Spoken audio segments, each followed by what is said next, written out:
Hello, welcome back to Barossa Valley Crafts. I'm just going to do some blending. I've had some asking about blending inks and how that all works. So I'm going to do some ink blending and we'll do similar sorts of things to what you see here.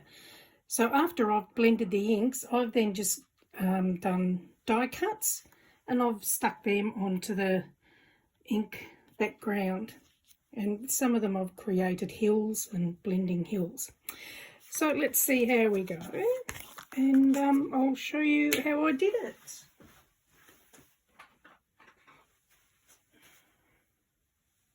Okay, sorry, I'm just getting some inks I forgot to get.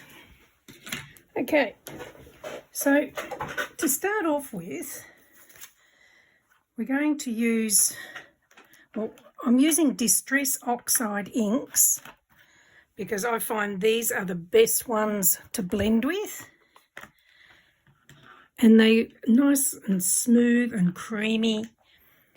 Now what I use is, these are makeup brushes, so you can buy these from a lot of different shops. This is all I use. I just find having the soft bristles makes it easier to blend, but everyone's different. I used to use foam pads, and then I've found these, so I much prefer these.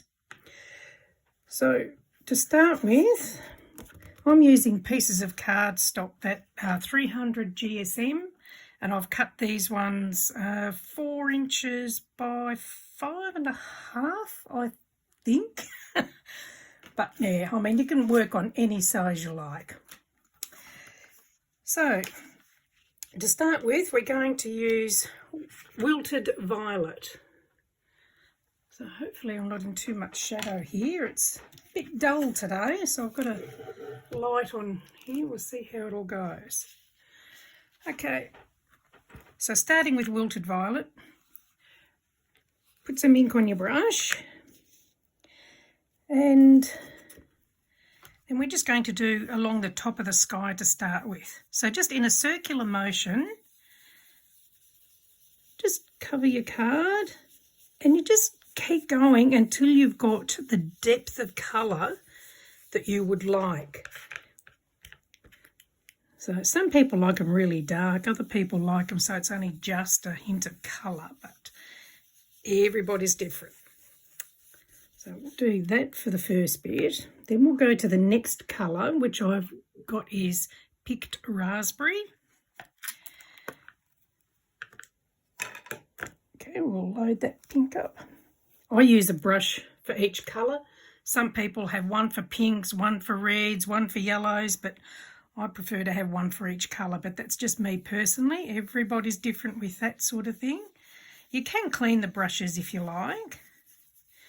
So now we're going just under the other colour, and we're just going to join them a little bit.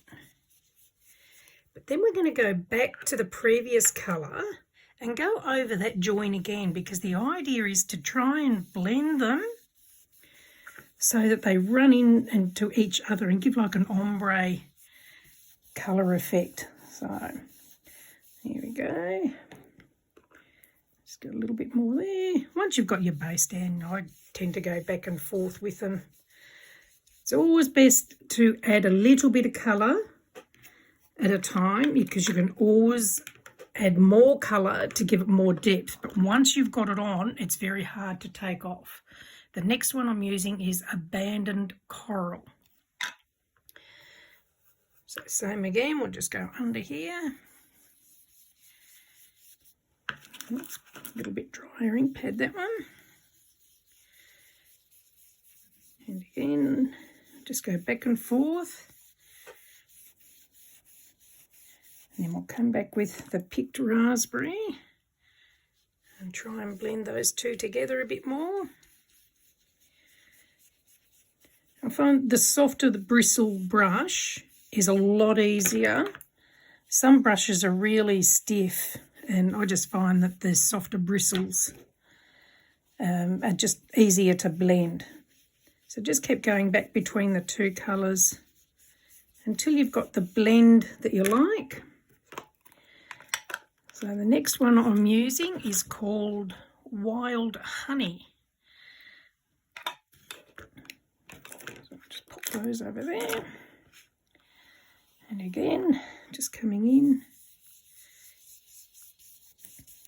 You know, it's different. It's funny, since I started doing all this, I take more notice of the sunsets and sunrises to see just how the colours do go together and how they blend. And yeah, it gives a lot of inspiration looking at those sorts of things. So I'll go back with the abandoned coral and join those two together a bit better.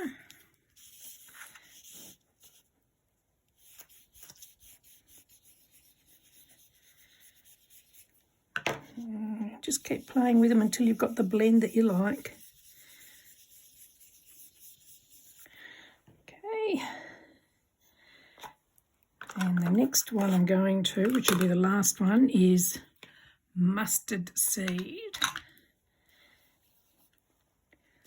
So again, actually what I might do, I've got just a bit of blank card here. I'm going to just pop that down here, just so I don't get my fingerprints on what I've done so far.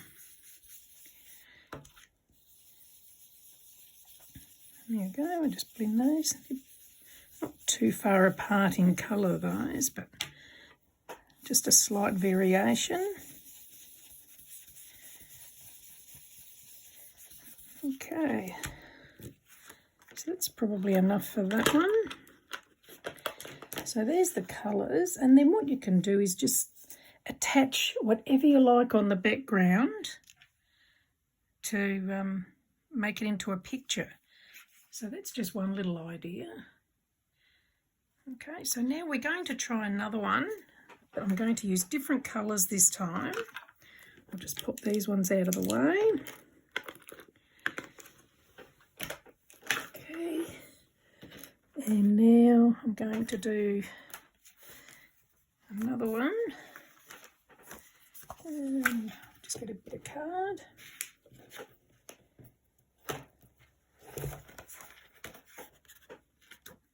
Stick together. Here we go. So with this one, I'm going to start with chipped sapphire. So again, I'm still using the Distress Oxides. So we're starting at the top of the card, and we'll just work our way down with the colours. So some of these are getting pretty old. I've had a lot of these inks a long time, and they've had a lot of work done. There we go. I'll make this one a bit darker.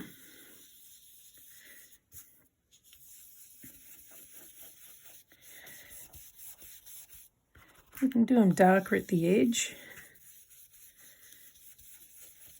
Or you can, if you wanted to, you could do, actually, let's see if we can do it. I'll turn this into like an arched one if I can. So it looks like it's almost like a rainbow type effect. So there's the chipped sapphire. Now I'm going to go on to seedless preserves. This is like a purpley colour. If you're not real sure, if you think, like, especially if the ink pads are really new, you can wipe a little bit off before you go onto the card to avoid getting too much colour if you want to. Again, I'll try and make it in a curved sort of shape. And these are great. It's if you want to do like the Northern Lights or the Southern Lights, depending where you are. These are good to do that with too. You can get some great effects with these. I'll just come back with the blue.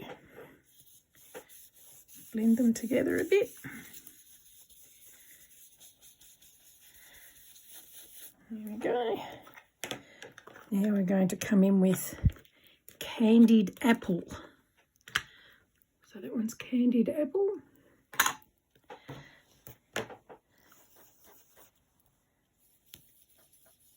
Oh, it's a fairly juicy one.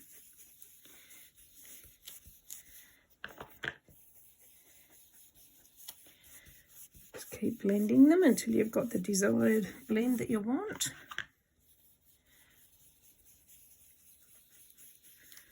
Just trying not to make the camera jiggle too much when I'm doing this. Go back to the seedless preserves and blend those two together a bit more. Okay, and we'll go to, whoops, just bumped that with my elbow. This one's carved pumpkin.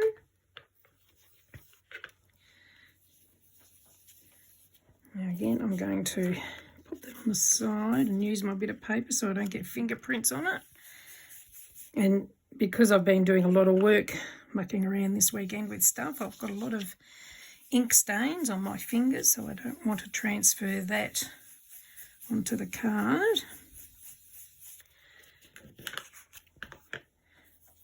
Just blend those two together.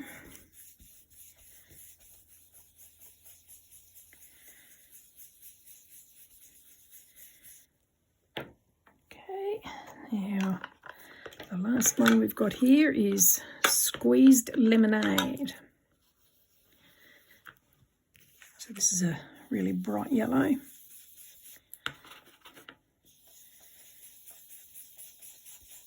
Just blend them together.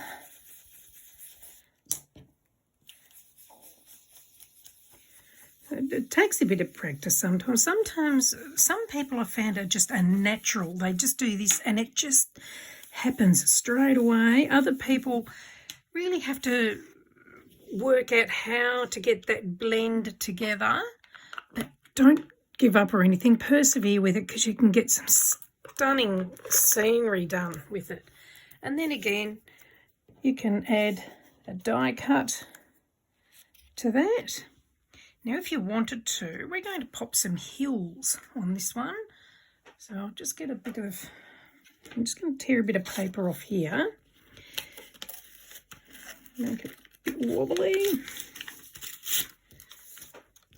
I'm going to pop some hills on this. Actually, I'll do it that way. So I'm just going to use a bit of VersaFine Clear Nocturne. I'm just going to lightly do some hills for the background.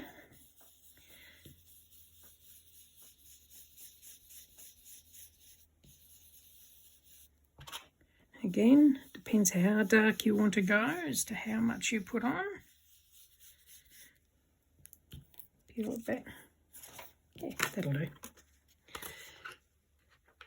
So then, again, you can just pop your die cut there or whatever you'd like to have on your card. So there's that one and there's the swagman. These look lovely. I like doing them with windmills and having a bit of a sun behind them. But anyway, that's just a rough idea on blending and some ways to blend different colours. There's some more finished ones. I'll just show you those again. Done using similar colours. This one, so down the bottom here I did a lot of blue and then I did the hills so that it looks like you've got water in front. And then I've done a little moon up here just by blending another colour over the top. And to get these little bit of swishy lines, actually I can show you how we do that. If you wanted to have some wispy clouds, so just put some ink on your brush and then just give it some flicks, which might be better using the foam pad for that, so you get a finer line. But give some ideas anyway, and gives you a bit of cloud. And if you wanted to, you could even bring it in darker at the top, just to give it a bit of depth at the top. When I finish this, I'll do some stamping on them or stick something on them so you can see how they look when they're finished. I might even add some more hills to this one as well. Anyway, hopefully that helps and gives some ideas on how easy it is to blend inks, but you really need soft bristled brushes. It makes it a lot easier. I hope that helps. Please, if you enjoyed that, give the thumbs up, like, and feel free to subscribe if you want notification of more tutorials. I think you've got to click on a little bell there somewhere. Other than that, again, experiment, enjoy, but have fun. Thank you for joining me. Bye.